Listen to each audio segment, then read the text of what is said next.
Hi everyone, it's fantabcherry back for another Dance Mommy vlog. I'm going to go ahead and continue our Disney dining review, days 4 through 8. I'm going to do day 4 today. I'm sorry we were not able to continue while we were there at Disney. We were exhausted, and for some reason my iPad would not download videos to YouTube. I don't know what was going on with that, but I think I got it fixed. But anyway, I wanted to go ahead and unfortunately I'm away from the husband and the daughter. Josie will not be appearing, unfortunately, and neither will Charlie. I know people really enjoyed us being dorks on camera, which is a very common occurrence in real life. But unfortunately, I'm not with them right now. But I wanted to go ahead and start getting some more of the videos out. We did day 1 through 3 while we were there, but I want to go ahead and kind of catch up and do day 4. So. Day 4, we started out, it was our Magic Kingdom day, and it was the day that we went to the Halloween party. I'm just gonna throw this out there. I love the Halloween party. I always have. It's so much fun, but it is getting to be so crowded. And it's usually not actually bad back where the rides are, but like Main Street USA, it's like people pay that money to camp out on Main Street all night just to watch fireworks in a parade. Come on. And you can't get anywhere, like you cannot get anywhere from, like if you want to cross over from Tomorrowland over to get to Adventureland, just a shorter walk, you can't do it. It's just, and people are rude, and that just really bothers me. But the thing that really, this is a little side note by the way, the thing that really got me was people standing in line, adults standing in line at the Halloween party without children for Halloween candy. Really? Come on. Halloween candy? Now I understand standing in line for characters. I completely get that, because you want your picture made, and a lot of the characters only come out during the Halloween party. I completely get that, and in autographs, get it. Halloween candy without children, and the lines were like, every line for candy was like out the wazoo. So even if I wanted to take my 2-year-old trick-or-treating, really couldn't, because we would be standing in like one line for 30 minutes for candy. And they're not with children. If they're with children, that's one thing, but they're not with children. And it's candy that you can get at Walmart. Come on, people. Stay out of the candy line. I mean, all you're doing is like clogging up the areas where we need to walk. I mean, go get on rides. Go look for characters. But Halloween candy, leave it to the kids. But that's just me. That's just my humble opinion. Sorry. Anyway, so like I said, it was Magic Kingdom. So our breakfast was pre-rope drop. Around 7:30, and it was at the Wave of American Flavors, which is at the Contemporary Resort. So from our resort, we stay at Port Orleans Riverside.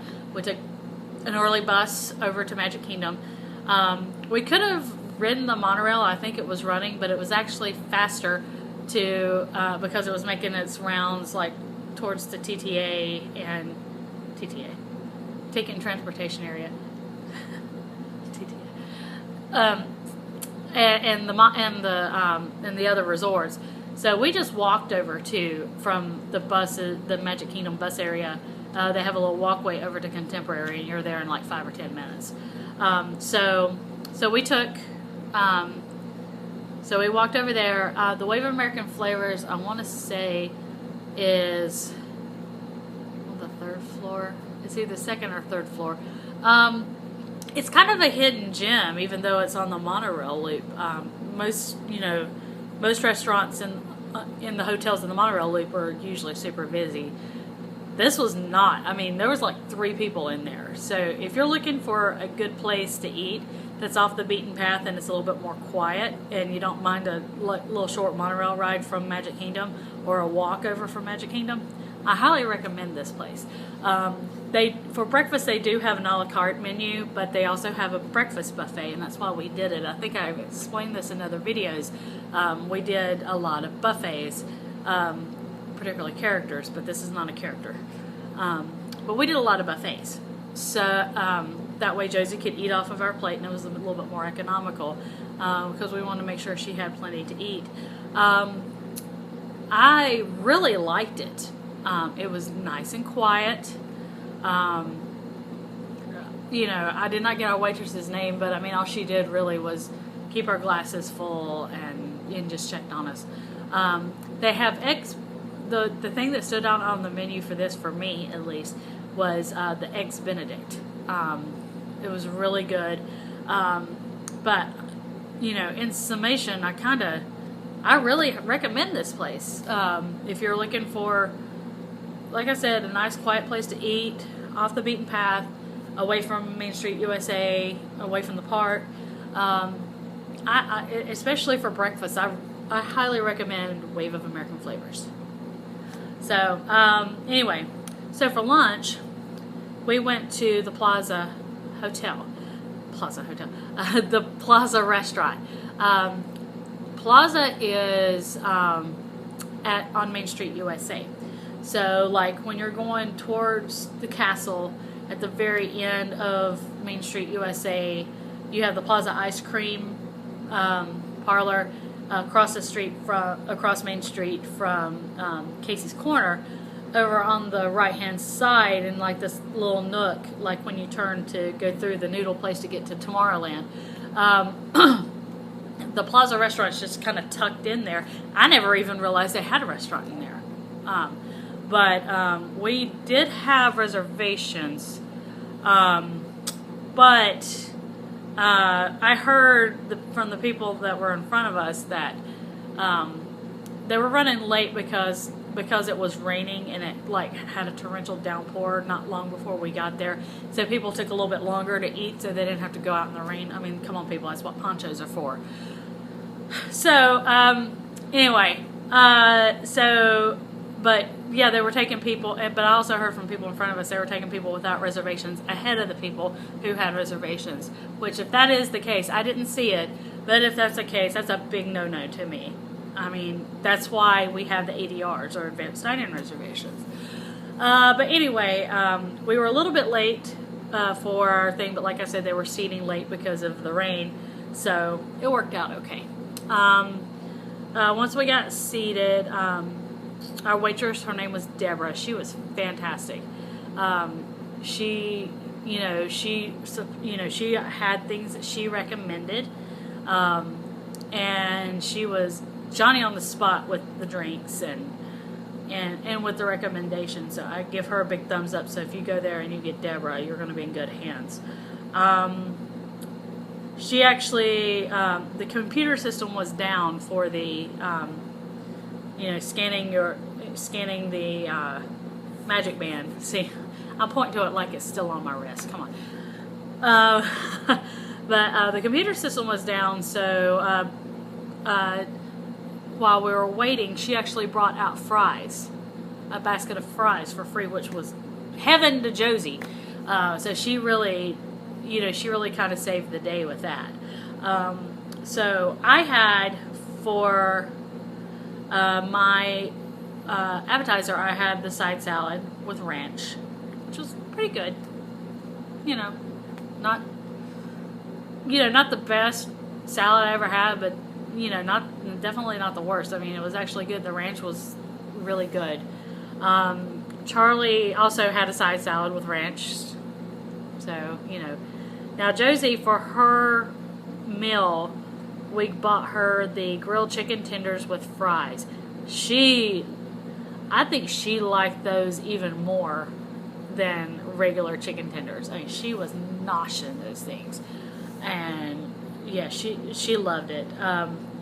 So I actually asked Deborah between the veggie sandwich and the meatloaf, which she recommended. She was very quick to say the meatloaf. So I had the meatloaf meal.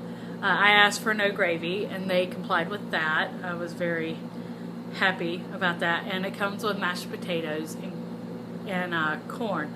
I don't like putting gravy on my meatloaf because I like to put ketchup on my meatloaf. I'm weird, but the meatloaf was delicious. I mean, it is a huge block, like that thick of meatloaf. I mean, it was just crazy big, but it was so good. It was very satisfying. I really dug it. Charlie got the Angus chuck burger with fries, and he liked it. I mean, it was just like your normal. I think Disney it's usually either Kobe beef or Angus beef for their burgers, but it was good. It was a nice filling lunch for both of us. For dessert, I had a brownie sundae. It was so good. Oh my gosh, it was delicious. And Charlie had the banana split, so of course we shared our desserts.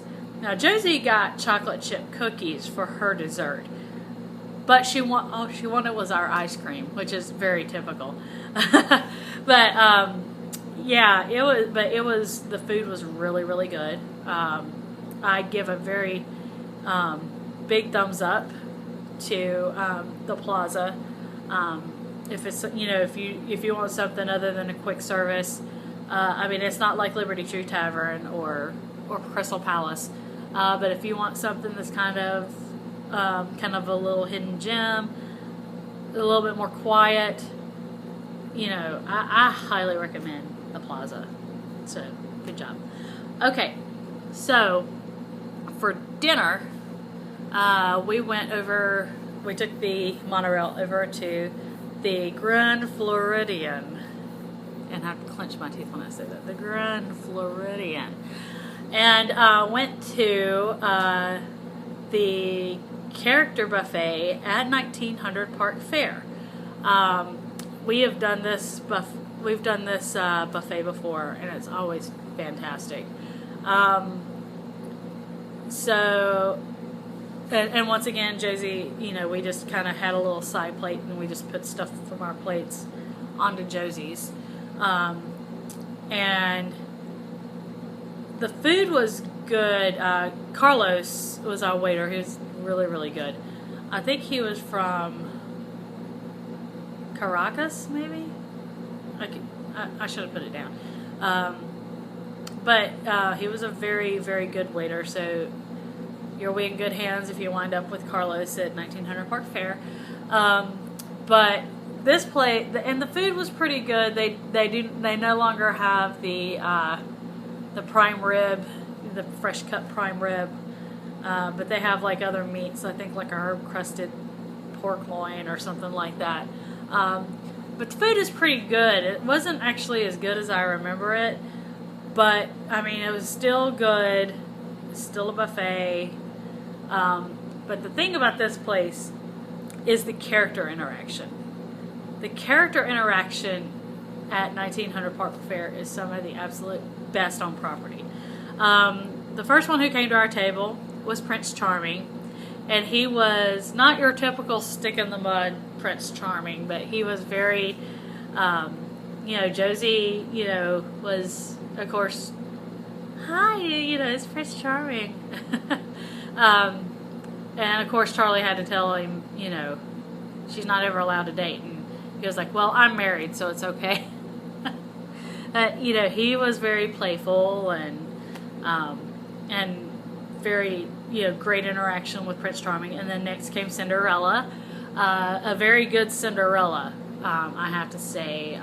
She was very good, but let's face it, the stars of the 1900 Park Faire dinner buffet are Lady Tremaine, Drizella, and Anastasia, the two stepsisters. They are a hoot. Anytime, every time you interact with them, they are always spot on. Lady Tremaine actually scared Josie. She was just like a little, and she had a great time with characters all week. she was a little afraid of Lady Germaine, which means she was playing her part well. I told her, I was like, well, she did all of her chores before we came to here, and she was like, well, of course she did, otherwise she wouldn't be leaving the house. She was just, and we took pictures, and she was just, fantastic. And Drizella and Anastasia, and of course Anastasia and I kind of commiserated about being redheads. And they adored Josie. They were all over her. But if you want a really meaningful character interaction, and I know that they appear in Main Street USA, not Main Street USA, but back in Fantasyland sometimes. But I highly recommend, for character interaction, going to 1900 Park Faire. It is top notch as far as character meals. I give it a big thumbs up for that. And a thumbs up for the food. The food was pretty good. So, anyway. So, I'll go ahead and wrap this up. It feels weird not doing this without Charlie. He, there's a reason why I called it Two Dorks at Disney. But anyway, maybe he'll be on the next one when I finally do day 5. If not, I may go ahead and get it knocked out. But anyway, I guess I'm going to go ahead and sign off, and comment below and let me know what your experiences have been with any of these restaurants or any of the other restaurants that I reviewed. Like, subscribe, and so yes, I will say farewell. Well, not farewell. I will see you later, and ciao, love, peace, bye guys.